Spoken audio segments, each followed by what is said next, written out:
لله وكفى وسلام على عباده الذين اصطفى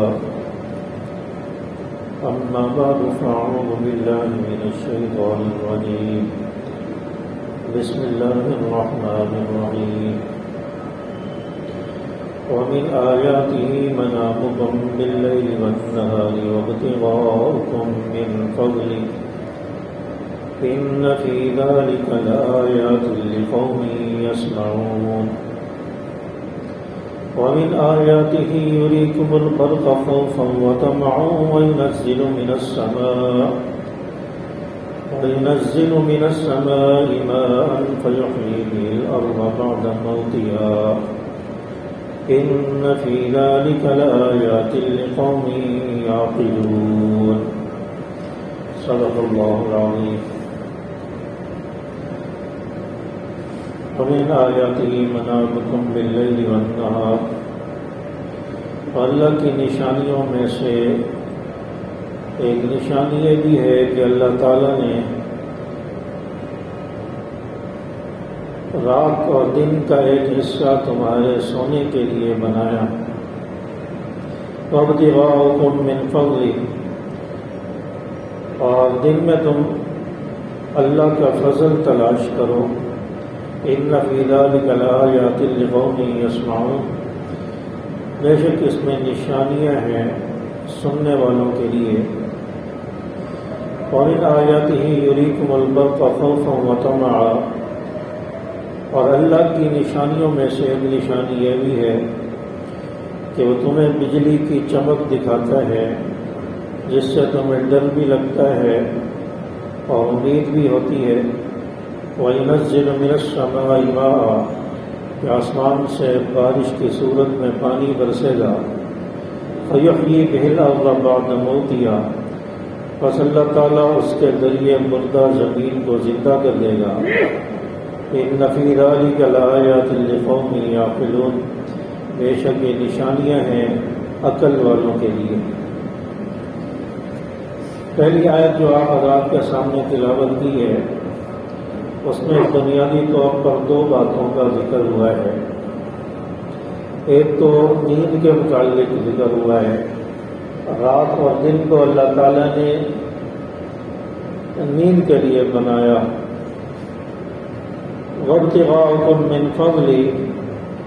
اور دن میں اللہ کا فضل بھی تلاش کرو،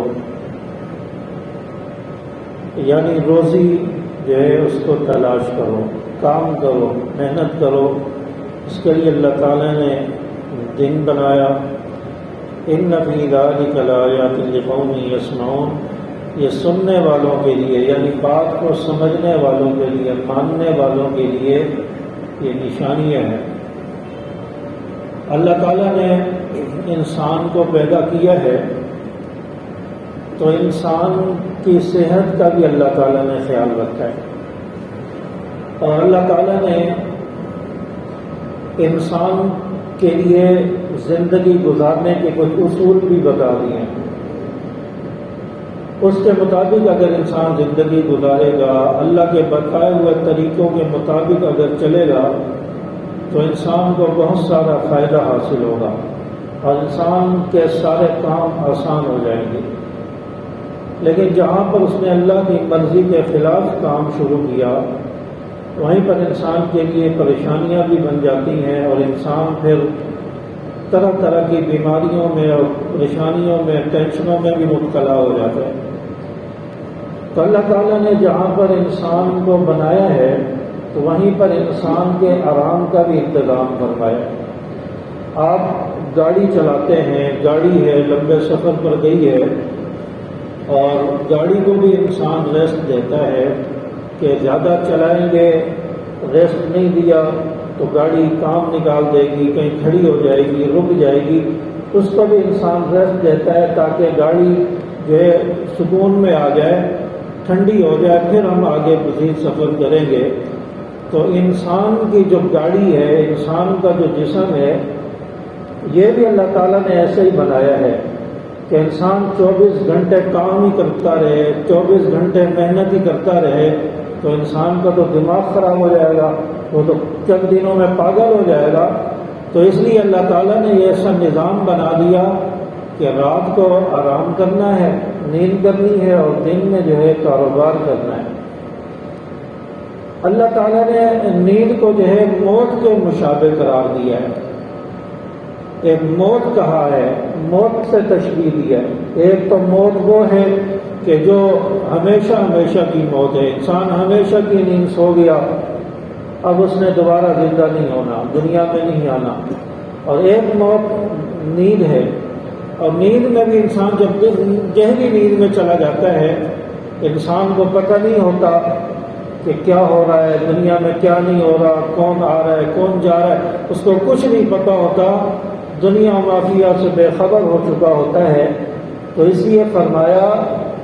کہ یہ نیند بھی جو ہے موت کے مشابہ ہے، اس سے انسان آخرت اور ہمیشہ کی موت کو جو ہے یاد رکھے کہ وہ موت کیسی ہوگی۔ تو اس لیے تو فرمایا ہے کہ جب انسان رات کو سوتا ہے تو اس وقت سورۃ الملک کی تلاوت کر لیا کرے، توبہ استغفار کر لیا کرے، اپنے دن بھر کے جو کام ہیں اس کا جائزہ لے کہ میں نے اپنا جو دن ہے صبح سے لے کر اب رات تک میں نے کس طرح گزارا ہے، کون سے گناہ کیے ہیں، کون سی اللہ کی نافرمانیاں کر دی۔ تو انسان رات کو سونے سے پہلے توبہ کر کے سوئے۔ پتہ نہیں ہے جو عارضی موت ہے، جو نیند کی صورت میں عارضی موت ہے، اس میں انسان گیا ہے، پتہ نہیں صبح بیدار ہوگا یا نہیں ہوگا۔ تو انسان کم از کم توبہ تو کر چکا ہو، انسان کم از کم اللہ سے معافی تو مانگ چکا ہو۔ اگر نیند کی حالت میں انسان کی موت واقع ہو جائے تو انسان توبہ طائب ہو کر اللہ کی بارگاہ میں پیش ہوگا۔ تو اس لیے اللہ تعالیٰ نے دن اور رات کا جو نظام بنایا ہے،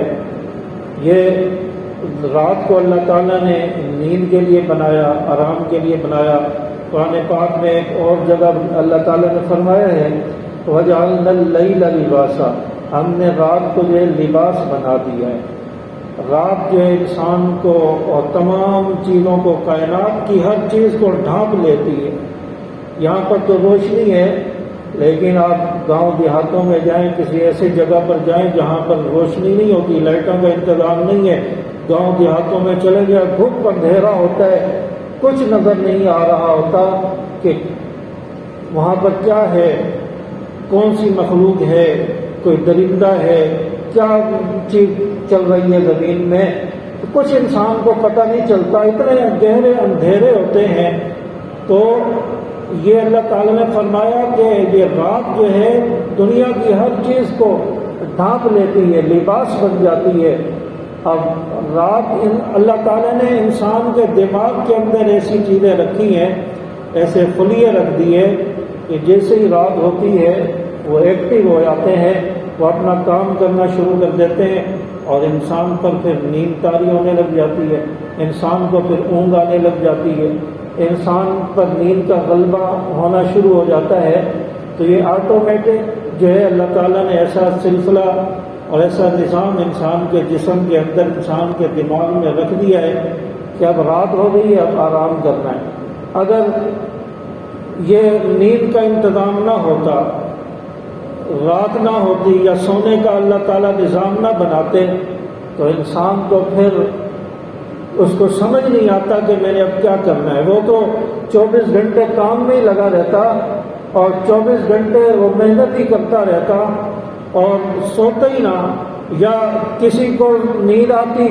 کوئی نہیں سوتا، کسی کو نیند نہیں آتی، تو اس طرح انسان جو ہے بے چین رہتا کہ اس کو نیند آ رہی ہے، باقی لوگ جو ہے وہ بیٹھے ہوئے ہیں، وہ شور کر رہے ہیں، گپے لگا رہے ہیں، اب اس کو بھی نہیں سونے دے رہے، اس کی بھی نیند میں خلل ڈال رہے ہیں۔ تو اب اللہ تعالیٰ نے ایسا نظام بنا دیا کہ ہر ایک کو نیند آ رہی ہے، گھر میں جتنے افراد ہیں سب کو نیند آ رہی ہے، بھائی سب سو جاؤ، محلے میں سب سو گئے، سب کو نیند آ گئی۔ تو اللہ تعالیٰ نے ایسا نظام بنا دیا کہ اب ہر کوئی سو رہا ہے، خاموشی ہو گئی اور سکون پیدا ہو گیا، اور تاکہ انسان جو ہے آرام سے اپنی نیند پوری کر سکے، سکون حاصل کر سکے۔ تو اللہ تعالیٰ نے یہ نیند کا نظام بنایا ہے، اور نیند کے لیے بھی پھر کچھ جو ہے ایسی چیزیں ہوتی ہیں کہ انسان اس ٹائم ٹیبل کے مطابق اگر انسان زندگی گزارے اور نیند کو پورا کرے تو انسان جو ہے بہت ساری بیماریوں سے بچ سکتا ہے۔ اور یہ نیند صرف ہمارے لیے ہی نہیں ہے، بلکہ یہ تو جتنے بھی انسان دنیا میں آئے سب پر نیند کا غلبہ ہوتا ہے۔ اور پھر ویسے بھی اگر دین اسلام کو ہم دیکھیں تو دین اسلام میں آپ علیہ الصلوۃ والسلام کی جو تعلیمات ہیں اس میں ہمیں یہ سبق ملتا ہے کہ انسان رات کو نماز پڑھے، عشاء کی نماز پڑھے اور اس کے بعد جو ہے جا کر سو جائے۔ نماز سے پہلے کھانا کھائے اور نماز پڑھے، اس کے بعد اگر کوئی تعلیم کرنی ہے، کوئی دینی کام کرنا ہے، گھر والوں بچوں کو تعلیم دینی ہے تو تعلیم دے، اس کے علاوہ باقی اور فالتو کام چھوڑ دے اور اس کے بعد آرام سے جا کر سو جائے۔ یہ اپنی نیند پوری کرے 4-5 گھنٹے 6 گھنٹے، اور پھر اس کے بعد جو ہے صبح بیدار ہو جائے، رات کے آخری پہر بیدار ہو جائے اور اس میں تہجد پڑھے، تہجد کی نماز کا اہتمام کرے۔ پھر اس کے بعد جو ہے فجر کا وقت ہو جائے گا، پھر فجر کی نماز پڑھے اور فجر کی نماز کے بعد پھر جو ہے تلاوت کرے، ذکر و اذکار کرے اور اشراق پڑھے۔ تو اس طرح جو ہے اپنے دن کا آغاز کرے۔ آپ علیہ الصلوۃ والسلام کی زندگی آپ دیکھیں، آپ علیہ الصلوۃ والسلام عشاء کی نماز پڑھ کر آرام فرماتے تھے، سو جاتے تھے، اور اس کے بعد رات کے آخری پہر اس میں آپ علیہ الصلوۃ والسلام بیدار ہوتے اور پھر تہجد پڑھتے تھے۔ اور آپ علیہ الصلوۃ والسلام کی تہجد کی نماز بھی بڑی طویل ہوتی تھی، اور حضرت عائشہ صدیقہ فرماتی ہیں کہ آپ علیہ الصلوۃ والسلام کے پاؤں میں ورم پیدا ہو جاتا تھا، سوجن آ جاتی تھی، اتنا قیام فرماتے تھے، اتنا تہجد میں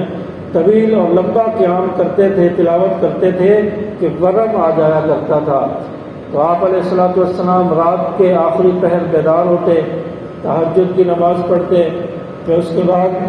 پھر فجر کا وقت شروع ہو جاتا تھا۔ فجر کی جب آغاز ہوتا تھا اس وقت آپ علیہ الصلوۃ والسلام 2 رکعت فجر کی سنت پڑھتے تھے۔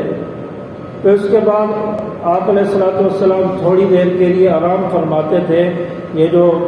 صبح صادق کے بعد سنت پڑھنے کے بعد فجر کے جو فرض تھے اس کے درمیان وقفہ ہوتا تھا، تو اس کے درمیان آپ علیہ الصلوۃ والسلام تھوڑی دیر کے لیے لیٹ جاتے تھے، پھر اس کے بعد فجر کی نماز پڑھتے تھے۔ فجر کے بعد ذکر و اذکار اور دیگر عبادات میں آپ علیہ الصلوۃ والسلام مشغول ہو جاتے تھے۔ تو اس طرح صحابہ کا بھی یہی معمول رہا ہے، تابعین تبع تابعین کا بھی یہی معمول ہے، علماء بزرگ اور اسلاف کا بھی یہی معمول رہا ہے کہ رات کے آخری پہر تہجد پڑھے اور پھر صبح فجر کی نماز جماعت سے پڑھنے کے بعد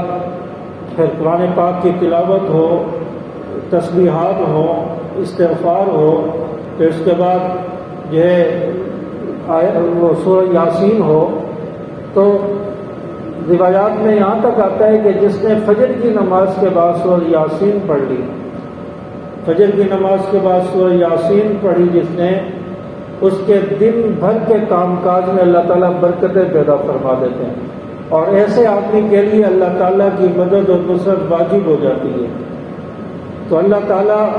ایسے شخص کی مدد فرماتے ہیں۔ تو سورہ یاسین کا جو ہے فجر کے بعد اہتمام کرے۔ تو اس طرح اگر انسان زندگی گزارے گا تو انسان جو ہے سکون میں رہے گا۔ اور آج کل جو ہے ہم نے جو ہے اپنی جو ترتیب ہے اس کو بالکل الٹ کر دیا ہے۔ دینی تعلیمات سے، آپ علیہ الصلوۃ والسلام کی تعلیمات سے ہٹ کر انسان زندگی گزار رہا ہے، اس لیے تو پھر پریشانیاں ہیں، بے چینیاں ہیں۔ آج ہمارے کراچی کا ماحول ایسا بن چکا ہے کہ دن بھر انسان سویا رہتا ہے اور رات کو بیدار ہو جاتا ہے، رات کو کاروبار شروع ہو جاتا ہے، رات کو جو ہے ساری رات جاگ کر گزاریں گے اور ساری رات گپے لگاتے رہیں گے، ساری رات ہوٹلوں پہ وقت ضائع کرتے رہیں گے، گلی کوچوں میں بیٹھ کر جو ہے اپنا وقت ضائع کرتے رہیں گے، اور پھر صبح فجر کی نماز بھی نہیں پڑھیں گے اور سو جائیں گے، سارا دن شام تک سوتے رہیں گے، شام کو پھر اٹھے، پھر اپنے اسی کام میں لگ گئے، تو ساری ترتیبات کو انسان نے جو ہے الٹ کر دیا ہے، دین سے ہٹ گیا ہے۔ تو اللہ تعالیٰ نے جو نظام ایک بنایا ہے رات کو سکون کا، سونے کا، اس سے اگر انسان ہٹے گا تو انسان کے لیے پھر بے چینیاں شروع ہو جائے گی۔ اور یہاں تک بعض لوگ فرماتے ہیں، بعض طبی ماہرین یہ فرماتے ہیں کہ اگر انسان رات کی نیند پوری نہ کرے تو اس کو ایک تو ڈپریشن کا مرض بھی اس کو لاحق ہو جائے گا، اس کو شوگر کا مرض بھی لاحق ہو جائے گا، اس کو بلڈ پریشر کا مسئلہ بھی شروع ہو جائے گا، اس کا جو ہے دماغ بھی پھر سکون میں نہیں رہے گا، سارا دن جو ہے اس کو سستی میں رہے گا، کاہلی ہوگی اس کے اوپر، سارا دن وہ اونگتا ہی رہے گا، اس کو نیند آتی رہے گی۔ تو یہ ساری بیماریاں جو ہے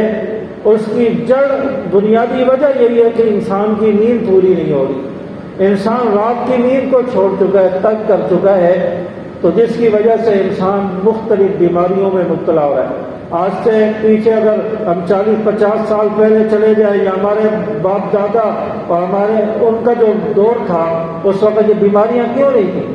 اس وقت سب صحت مند ہوتے تھے، کبھی سنا ہی نہیں ہوتا تھا کہ کوئی دوائی لے رہا ہے، کوئی انجیکشن لگوا رہا ہے، کوئی ڈرپیں لگوا رہا ہے، فلاں بیماری آ گئی، فلاں ہو گیا،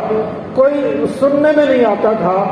کوئی اکا دکا، کوئی 100 میں سے کوئی ایک مل جاتا تھا کہ وہ بیمار ہے، ورنہ تو سب صحت مند ہوتے تھے۔ بوڑھے بوڑھے لوگ بھی جو سارا دن محنت مزدوری کرتے تھے، ان کو بھی تھکاوٹ نہیں ہوتی تھی۔ آج تو جوان لوگ، جوان آدمی جو ہے وہ بوڑھوں سے بھی کئی گیا گزرا ہو گیا ہے، وہ بھی اتنا تھک جاتا ہے، کام کرنے کا دل نہیں کرتا۔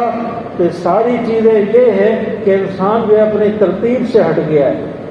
وہ بوڑھے لوگ، پہلے کے لوگ جو ہے وہ اسی طرح، جس طرح قرآن و سنت نے تعلیم دی ہے کہ وہ اس طرح جو ہے رات کو گزارتے تھے، عشاء کی نماز پڑھنے کے بعد فوراً سو جاتے تھے۔ آج بھی گاؤں دیہاتوں میں چلے جائیں، بعض جگہ تو مغرب سے پہلے لوگ کھانا کھا لیتے ہیں، یا مغرب کے بعد فوراً کھانا کھا لیا جاتا ہے، عشاء کی نماز پڑھ کر سب آرام کرتے ہیں، اور صبح صبح سب اٹھ جاتے ہیں، اپنا کاروبار کام شروع کر دیتے ہیں۔ تو اس لیے ان کو بیماریاں بھی نہیں لگتی تھی۔ آج جس طرح انسان نے اپنی ترتیب کو بدلا ہے، قرآن و سنت کے خلاف چلا ہے، تو اس کو بیماریاں بھی لگ رہی ہیں، اس کو ٹینشنیں بھی ہو رہی ہیں، پریشانیاں بھی آ رہی ہیں، سب کچھ ہو رہا ہے۔ تو اس لیے انسان جو دین اسلام نے، جو قرآن نے فطرت بتائی ہے، جو ترتیب بتائی ہے، اس کے مطابق انسان کو چلنا چاہیے۔ اور 2 کام انسان کو اپنی زندگی میں ضرور کرنے چاہیے۔ ایک تو انسان اپنی نیند کو پورا کرے، اور دوسری بات کہ انسان کھانا کم کھائے۔ کھانا زیادہ کھائے گا تو اس سے بھی انسان کو جو ہے بیماریاں لاحق ہو جائیں گی، موٹاپا بڑھنا شروع ہو جائے گا، کولیسٹرول بڑھنا شروع ہو جائے گا، تو اس سے مختلف بیماریاں جو جنم لینا شروع ہو جائیں گی۔ تو اس لیے انسان نیند پوری کرے، اور دوسرا کھانا جو ہے وہ کم کھائے۔ آپ علیہ الصلوۃ والسلام نے فرمایا کہ مومن آدمی 1 آنت سے کھاتا ہے، اور کافر 7 آنتوں سے کھاتا ہے۔ یعنی مومن آدمی کھانے 1 حصہ کھاتا ہے، کافر جو ہے وہ 7 حصے کھانا کھاتا ہے، یعنی وہ زیادہ کھانا کھاتا ہے۔ تو اس لیے مومن کی نشانی جو بتائی ہے وہ کم کھانا بتائی ہے۔ اور آپ علیہ الصلوۃ والسلام، دیگر صحابہ کرام رضوان اللہ علیہم اجمعین، تابعین، بزرگ، اسلاف، سب کا یہی معمول ہے کہ کھانا بہت معمولی مقدار میں کھاتے ہیں، اور پھر عبادت کا بھی ذوق پیدا ہوتا ہے، عبادت میں بھی انسان کا دل لگتا ہے، کام بھی اس کے لیے آسان ہو جاتے ہیں، سستی جسم میں پیدا نہیں ہوتی، بہت ساری بیماریوں سے انسان بچ جاتا ہے۔ تو یہ 2 کام بھی انسان جو ہے یہ ضرور کرے۔ اور پھر اس کے بعد فرمایا کہ وَالنَّهَارِ مَنَامُكُمْ بِاللَّيْلِ وَالنَّهَارِ، رات اور دن کو جو ہے نیند کے لیے بنایا۔ جو دن کی نیند ہے اس سے قیلولہ مراد ہے، دوپہر کے وقت تھوڑی دیر کے لیے آرام کرنا، دوپہر کا کھانا کھانے کے بعد ½ گھنٹہ، زیادہ سے زیادہ 1 گھنٹہ انسان آرام کر لے، صبح سے اٹھا ہوا ہے، وہ کام کر رہا ہے، محنت کر رہا ہے، مزدوری کر رہا ہے، تجارت کر رہا ہے، سب کچھ کر رہا ہے، اس کے بعد انسان تھک جاتا ہے، تو اس لیے فرمایا کھانا کھانے کے بعد تھوڑی دیر آرام کر لے، اس کے بعد آگے انسان اپنی باقی کام کا آغاز کرے، اس کے بعد باقی جو معمولات ہے اس کا آغاز کریں۔ آپ دیکھیں کہ دن کی جو نیند انسان پوری کرتا ہے، یعنی قیلولہ کرتا ہے کھانا کھانے کے بعد، تو اس کا یہ دن اچھا گزرے گا، اس کا جو باقی جو دن ہوگا رات تک عشاء تک وہ اس کا سکون سے گزرے گا، انسان کا ذہن جو ہے فریش ہو جائے گا، جسم میں طاقت پیدا ہو جائے گی، عبادت میں ذوق پیدا ہو جائے گا، نمازیں پڑھنا عبادت کرنا آسان ہو جائے گا۔ ورنہ انسان اگر صبح سے اٹھا ہوا ہے، محنت مزدوری کر رہا ہے، دوپہر میں اس نے آرام نہیں کیا، عصر کے وقت مغرب کے وقت اتنی نیند کا غلبہ اس پر ہوگا کہ یا تو پھر وہ مغرب کی نماز میں بھی سو جاتا ہے بعض دفعہ، یا پھر عشاء کی نماز بھی نہیں پڑھتا اور پہلے ہی سو جاتا ہے، عشاء کی نماز بھی گئی اور صبح کی نماز بھی گئی۔ تو دن میں اگر قیلولہ کر لے انسان، تھوڑی دیر آرام کر لے، تو اس سے انسان کو جسم میں طاقت پیدا ہو جاتی ہے، کام کاج کرنا اس کے لیے آسان ہو جاتا ہے۔ اور یہ قیلولہ یہ آپ علیہ الصلوۃ والسلام کی سنت ہے۔ آپ علیہ الصلوۃ والسلام نے فرمایا کہ قیلولہ کیا کرو، شیطان قیلولہ نہیں کرتا، شیطان دوپہر میں آرام نہیں کرتا، اور فرمایا کہ مومن آدمی کو قیلولہ کرنا چاہیے۔ تو اس لیے یہ دن کا جو آرام ہے اس کو بھی آپ جو ہے لازمی حصہ بنا لیں اپنی زندگی کا۔ اگر آفس میں ہیں، آفس میں تقریباً آدھا گھنٹہ تو ہر جگہ ملتا ہے کہ اس میں انسان کھانا کھا لے، نماز پڑھ لے، تھوڑی دیر آرام کر لے، تو اس میں انسان کم از کم 10 منٹ کے لیے لیٹ جائے، یا مسجد میں نماز پڑھنے کے لیے گیا ہے، نماز پڑھ کے 10 منٹ کے لیے 5 منٹ کے لیے بھی اگر لیٹ جائے، اس میں بھی تھوڑی سی انسان کی آنکھ لگ جائے یا آنکھیں بند کر کے بھی تھوڑی دیر سو جائے، تو اس کو دیکھنا سکون کتنا ملتا ہے۔ یہ عمل آپ کر کے دیکھیں تو آپ کو سکون کتنا ملے گا، انسان کا جسم ریلیکس ہو جائے گا، فریش ہو جائے گا، اور اس کے لیے آسانی پیدا ہو جائے گی، جسم میں طاقت آ جائے گی۔ تو اس لیے یہ قیلولہ کی سنت کو جو ہے اس کو زندہ کریں۔ اور یہ صحابہ کا بھی معمول تھا، حضرت عمر رضی اللہ تعالیٰ عنہ بھی دن کے وقت قیلولہ فرماتے تھے۔ تو اس لیے اس چیز کا جو ہے اہتمام کریں، اور اپنا کاروبار جو ہے اس کا آغاز صبح سے کریں۔ آپ علیہ الصلوۃ والسلام نے فرمایا کہ صبح کے اوقات میں اللہ تعالیٰ نے برکتیں رکھی ہیں، صبح کے وقت میں اللہ تعالیٰ نے برکت رکھی ہے۔ ایک صحابی وہ مالی اعتبار سے بڑے کمزور تھے، تو ان کو بتایا کہ آپ صبح سے اپنے کام کا آغاز کریں۔ تو جب صبح سے کام کا آغاز انہوں نے کیا تو چند دنوں کے بعد ان کی مالی حالت بہتر ہو گئی اور کاروبار میں برکتیں پیدا ہو گئی، تو ان کی جو پہلے والی کنڈیشن تھی وہ ختم ہو گئی۔ تو اس لیے آپ علیہ الصلوۃ والسلام نے فرمایا کہ صبح کے اوقات میں برکتیں، صبح کے اوقات میں آپ علیہ الصلوۃ والسلام نے برکتوں کی دعا مانگی ہے، اور اللہ تعالیٰ نے برکتیں رکھی ہیں۔ اس لیے فرمایا کہ صبح اپنے کام کا آغاز کریں اور شام کو اپنا کاروبار بند کر دیں، شام کو مغرب عشاء کے وقت اپنا کاروبار ختم کریں، دکان بند کریں، اور پھر اس کے بعد کھانا کھا کر آرام کریں، اور صبح پھر اٹھ جائیں، صبح پھر اٹھ کر پھر اپنا کاروبار شروع کریں۔ آج تو انسان جو ہے وہ آدھا وقت تو سو کر گزار دیتا ہے، دوپہر میں 11-12 بجے وہ کاروبار شروع کرتا ہے، اور پھر رات کو پولیس والے آ جاتے ہیں کہ بھئی اب بند کرو، کرونا آ گیا ہے۔ اب رات کو وہ آ گئے، اب یہ 2-4 گھنٹے دکان پر بیٹھا، اب جو ہے کہتا ہے کہ کاروبار میں برکت ہی نہیں ہے، پتہ نہیں دکان ہی نہیں چل رہی، پتہ نہیں روزی میں برکت ہی نہیں ہو رہی، ٹینشنوں میں آ گیا ہوں، قرضوں میں آ گیا ہوں، یہ ہو گیا وہ ہو گیا۔ تو جب انسان صبح کے وقت کاروبار نہیں کر رہا، سارا دن سو کر گزار رہا ہے، آدھا دن وہ برکت والا جو وقت تھا وہ تو اس نے سو کر گزار دیا۔ بعض لوگ تو فجر کی نماز بھی نہیں پڑھتے، اور فرمایا کہ صبح کا جو وقت ہوتا ہے، فجر کے بعد کا جو وقت ہوتا ہے، اس میں اللہ تعالیٰ رزق تقسیم کرتے ہیں، اس میں آسمانوں سے رزق تقسیم ہوتا ہے، کس کو کتنا ملنا ہے، دن بھر کا رزق اس کو دے دیا جاتا ہے۔ اور جو انسان سو گیا وہ اس رزق کی تقسیم سے محروم ہو گیا، وہ اپنے حصے سے محروم ہو گیا۔ تو جب اس نے سارا دن سو کر گزار دیا، فجر کی نماز بھی نہیں پڑھی، آدھا دن ایسے گزار دیا، تو ساری برکتیں تو اس کی ختم ہو گئیں۔ جو رزق کا جو تقسیم کا وقت تھا اس نے اپنا حصہ بھی نہیں لیا، تو یہ کیسے خوشحال ہوگا، کیسے اس کے کاروبار میں برکتیں ہوگی؟ تو اس لیے ہماری حکومت بھی اب تو بڑی اچھی ہو گئی ہے، وہ بھی کہہ رہی ہے کہ بس صبح سے کام شروع کر دو، 5 بجے سے 6 بجے سے اپنا کاروبار شروع کر دو اور 8 بجے بند کر دو۔ اب تو یہ اس کام کو تو ماننا چاہیے کہ کوئی کام تو اچھا کر رہی ہے، تو اس لیے صبح سے اپنے کام کا آغاز کریں۔ ہم کہتے ہیں کہ صبح تو کوئی آتا ہی نہیں ہے، گراہک ہی نہیں آتا۔ جب کاروبار کھلے گا نہیں تو گراہک کہاں سے آئے گا؟ جب سب کو پتہ ہوگا کہ صبح مارکیٹ کھل جاتی ہے، صبح دکاندار آ جاتے ہیں، تو ہر کوئی آئے گا، ہر کوئی دکان پر آئے گا۔ ایک نہ ایک دن آئے گا کہ دکان چلنا شروع ہو جائے گی۔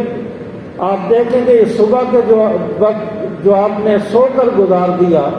11 بجے 12 بجے آ کر کاروبار شروع کر رہے ہیں، یہ پیچھے کا جو وقت ہے صبح سے لے کر 11-12 بجے تک، اس میں جو تجارت ہونی تھی، اس میں جو کام کرنا تھا، اس سے تو آپ محروم ہو گئے۔ اب دوپہر میں آ کر آپ نے دکان کھولی ہے، دوپہر میں کوئی گرمی کی وجہ سے آئے گا، کوئی نہیں آئے گا، شام کو 2-4 گھنٹے کام چلے گا، پھر پولیس والے آ جائیں گے، پھر کہاں سے آپ کا کاروبار چلے گا، کہاں سے برکتیں ہوں گی، کہاں سے قرضے اتریں گے؟ تو اس لیے صبح سے جب آپ آغاز کریں گے تو اس 4-5 گھنٹے میں بھی تو آپ کے پاس گراہک آئیں گے، آپ کا مال بکے گا۔ تو صبح سے اگر آپ شام 8 بجے تک کا وقت لگا لیں، کتنا وقت آپ کے پاس ہے کاروبار کے لیے؟ تو اس لیے جو فطرت انسان کی بنائی ہے، جو کاروبار کا جو طریقہ بتایا ہے، اس کے مطابق تو انسان زندگی گزارے، اس کے مطابق تو کاروبار کرے، پھر دیکھیں برکتیں ہوتی ہے یا نہیں ہوتی۔ جن لوگوں نے صبح کا کاروبار صبح سے شروع کیا ہے، ان کے کاروبار میں برکتیں دیکھی گئی ہیں،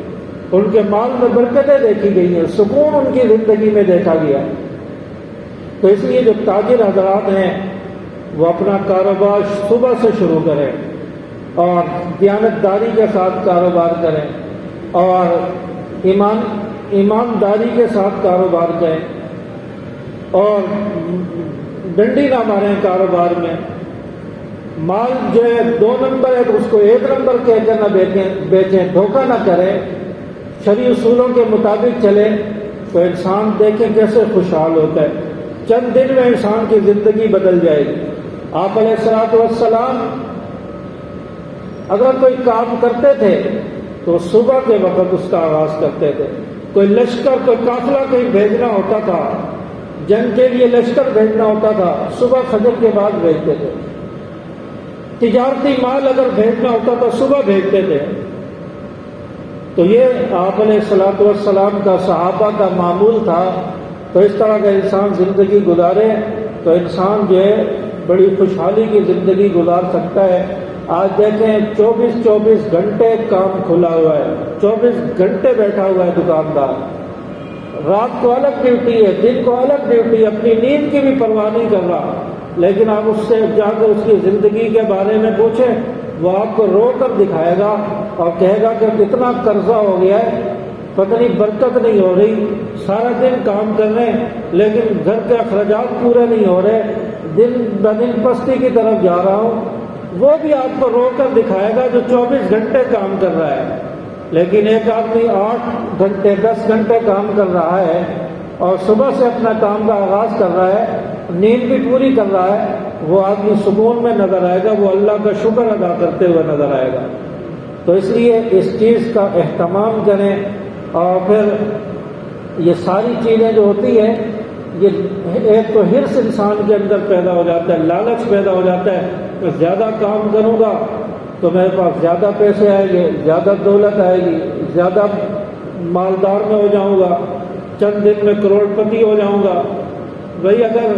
نیند پوری نہیں کی، آپ نے کمانے میں ہی لگا دیا، تو جو آپ نے کمایا، جو اضافی مال آئے گا، اضافی پیسے آئیں گے، وہ تو آپ کی بیماریوں میں لگتے جائیں گے، وہ تو آپ کی جو ہے نیند پوری نہ ہونے کی وجہ سے ٹینشن سے جو بیماری آ گئی یا پریشانی ہو گئی، کوئی ڈپریشن ہو گئی، وہ تو آپ کے اس مسئلے میں خرچ ہونا شروع ہو جائیں گے، دوائیوں پر خرچ ہونا شروع ہو جائیں گے۔ تو اس لیے انسان کی جو فطرت اللہ تعالیٰ نے بنائی ہے، اس کے مطابق انسان اگر چلے تو انسان انشاءاللہ سکون کی زندگی گزارے گا۔ اور یہ آپ جو ہے عزم کر لیں، یہ عقیدہ اپنا بنا لیں، اللہ تعالیٰ نے میرے مقدر میں جو لکھا ہے وہ مجھے مل کر رہنا ہے۔ میں 8 گھنٹے کام کروں، میں 10 گھنٹے کروں، 24 گھنٹے کروں، جو اللہ نے مقدر میں لکھا ہے وہ مل کر رہنا ہے، اس سے میں محروم نہیں رہوں گا۔ یہ اپنا عقیدہ بنا لیں تو انشاءاللہ اللہ تعالیٰ غیب سے انسان کی مدد فرمائیں گے۔ تو اس لیے اپنا جو نظام الاوقات ہے اس کو انسان جو ہے ترتیب دے اور قرآن و سنت کے مطابق اس کو جو ہے گزارنے کی کوشش کرے، اس کے مطابق اپنی جو ہے طبیعت کو جو ہے اپنے مزاج کو بنانے کی کوشش کرے۔ تو اس طرح انسان جب چلے گا تو انشاءاللہ انسان کی زندگی میں سکون پیدا ہو جائے گا اور انشاءاللہ بیماریوں سے بھی انسان بچ جائے گا۔ اس کے بعد اگلی آیات میں فرمایا وَمِنْ آیَاتِهِ يُرِيكُمُ الْبَرْقَ خَوْفًا وَطَمَعًا، اللہ کی نشانیوں میں سے یہ بھی ہے کہ اللہ تعالیٰ تمہیں روشنی کی چمک دکھاتا ہے، خوفًا وطمعًا، اس سے تمہیں خوف بھی ہوتا ہے، ڈر بھی لگتا ہے اور امید بھی لگتی ہے۔ ڈر اس وجہ سے لگتا ہے کہ پتہ نہیں بجلی نہ گر جائے، اور خوف اس چیز کا، ڈر اور خوف اس چیز کا ہوتا ہے بجلی نہ گر جائے یا اتنا طوفان نہ آ جائے کہ ہماری فصل تباہ ہو جائے، ہمارا سب کچھ تباہ ہو جائے، گھر میں پانی داخل ہو جائے، طوفان نہ آ جائے، اس چیز کا ڈر ہوتا ہے۔ امید اس چیز کی ہوتی ہے کہ اب بارش ہوگی، خوشحالی ہو جائے گی، موسم ٹھنڈا ہو جائے گا، زمین تر و تازہ ہو جائے گی۔ تو فرمایا کہ اس طرح انسان کو خوف بھی آتا ہے اور انسان جو ہے اس کو امید بھی لگتی ہے۔ وَيُنَزِّلُ مِنَ السَّمَاءِ مَاءً، کہ آسمان سے بارش برسے گی، فَيُحْيِي بِهِ الْأَرْضَ بَعْدَ مَوْتِهَا، اس کے ذریعے اللہ تعالیٰ مردہ زمین کو پھر زندہ کر دے گا، وہ کھیتی باڑی کے کام اور دیگر چیزوں کے لیے کارآمد ہو جائے گی۔ إِنَّ فِي ذَلِكَ لَآيَاتٍ لِقَوْمٍ يَعْقِلُونَ، یہ عقل والوں کے لیے نشانیاں ہیں۔ وَمِنْ آيَاتِهِ أَن تَقُومَ السَّمَاءُ وَالْأَرْضُ بِأَمْرِهِ، اور اللہ کی نشانی میں سے ایک نشانی یہ بھی ہے کہ اس نے آسمان و زمین کو جو ہے کھڑا کر دیا، اللہ کے حکم سے کھڑا ہو گیا، اللہ کے حکم سے آسمان و زمین کو اللہ تعالیٰ نے بنا دیا۔ اتنا بڑا آسمان بغیر ستون کے کھڑا کر دیا اللہ کے حکم سے، اس پر چاند سورج ستارے چل رہے، یہ اللہ کے حکم سے سب کچھ چل رہا ہے۔ ثم اذا دعاكم دعوة من الارض، پھر اللہ تعالیٰ تمہیں بلائے گا من الارض، زمین سے، اذا انتم تخرجون، پھر تم زمین سے نکل جاؤ گے، نکل کھڑے ہوگے۔ قیامت کا دن ہوگا، اللہ تعالیٰ مردوں کو آواز دی جائے گی، حضرت اسرافیل علیہ السلام سور پھونکیں گے، تمام جانداروں کو زندہ کر دیا جائے گا، پھر اللہ کی بارگاہ میں ان کو کھڑا کیا جائے گا۔ نیک لوگ جو ہیں، جو انبیاء کے نقش قدم پر، صحابہ کے نقش قدم پر چلنے والے ہوں گے، وہ ان کے ساتھ ہوں گے، انبیاء کے ساتھ، صحابہ کے ساتھ ہوں گے، نیک لوگوں کے ساتھ ہوں گے۔ جو برے ہوں گے وہ ان کے ساتھ ہوں گے، ان کا پھر حساب کتاب کا مرحلہ ہوگا، پھر ان کی جزا سزا کا فیصلہ ہوگا۔ تو اس طرح انسانوں کو اللہ تعالیٰ پھر دوبارہ کھڑا کر دے گا۔ وَلَهُ مَن فِي السَّمَاوَاتِ وَالْأَرْضِ، یہ سب کچھ آسمان و زمین اللہ کی ملکیت میں، کل لہو قانتون، سب اسی کے حکم کے تابع ہیں۔ وَهُوَ الَّذِي يَبْدَأُ الْخَلْقَ ثُمَّ يُعِيدُهُ وَهُوَ أَهْوَنُ عَلَيْهِ، اور وہی اللہ تعالیٰ ہے جس نے مخلوق کو ابتدا سے پیدا کیا اور پھر اس کو دوبارہ بھی پیدا کرے گا۔ وَهُوَ أَهْوَنُ عَلَيْهِ، اور یہ کام اللہ کے لیے بہت آسان ہے۔ وَلَهُ الْمَثَلُ الْأَعْلَى فِي السَّمَاوَاتِ وَالْأَرْضِ، اور اسی کی سب سے اونچی شان ہے آسمانوں میں بھی اور زمین میں بھی۔ وَهُوَ الْعَزِيزُ الْحَكِيمُ، اللہ تعالیٰ غالب ہے، غلبے والا ہے، حکمت والا ہے۔ اللہ تعالیٰ کے ہر کام میں حکمتیں ہیں، تو اس لیے انسان جو ہے اللہ تعالیٰ سے بھی ڈرے، آخرت کا ڈر اور خوف بھی رکھے، کہ آخرت میں اللہ تعالیٰ کے ہاں پیش بھی ہونا ہے، اٹھنا بھی ہے، حساب کتاب بھی ہونا ہے۔ اللہ تبارک و تعالیٰ ہمیں سمجھ عمل کی توفیق عطا